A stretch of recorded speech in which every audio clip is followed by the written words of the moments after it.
Okay, so what did we hear in that?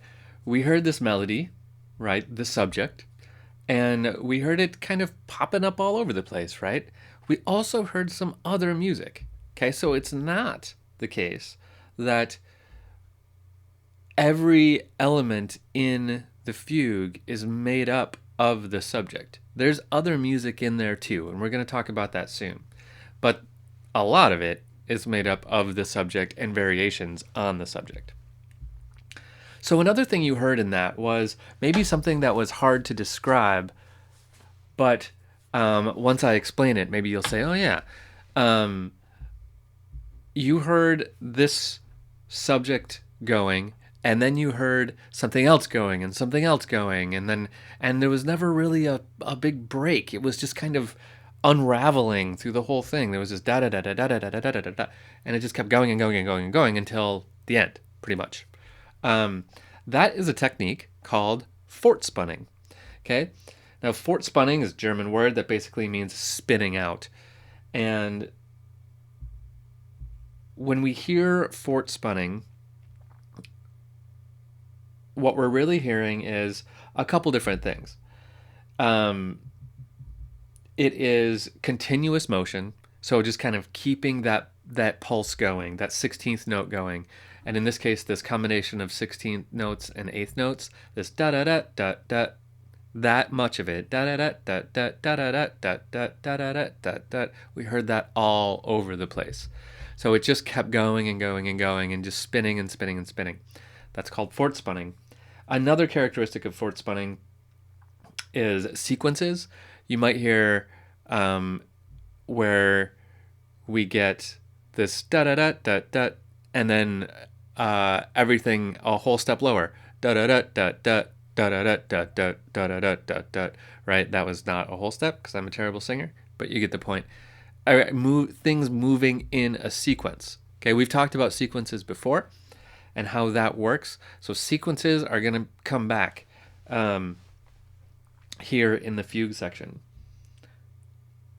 We also, in Fortspinning, get elided phrases. An elided phrase would be like this subject gets done where this note is the first note of the next time through it. Not always, but sometimes that can happen. Where, let's just try it. If I take this, and so what I'd have to do, it was tricky, I'd have to transpose this so that E, so that the first note was E. So I could do it. If I put that, oh, and I'd have to erase, oh no, that would work. So I'm going to get rid of this first eighth note. There's our subject again, as is. Then we're going to transpose it down. Where's my transpose?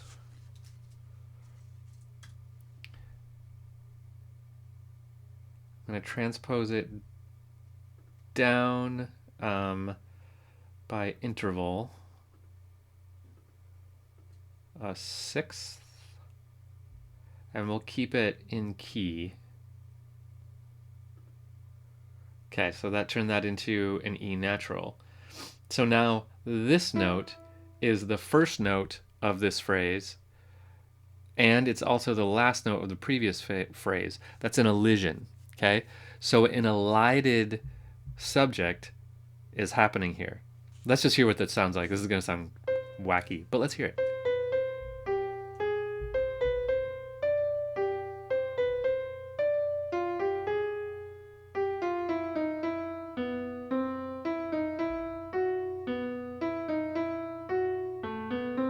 Oh, you know what? I screwed it up. I need to be down one more half step because that was an E flat.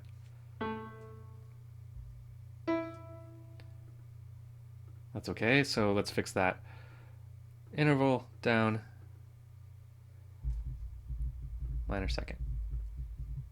Okay, so now we're encountering a muse score problem where it's thinking we switched keys to something really strange. So now we're going from D sharp to C double sharp, but it will sound the same. Let's hear it one more time.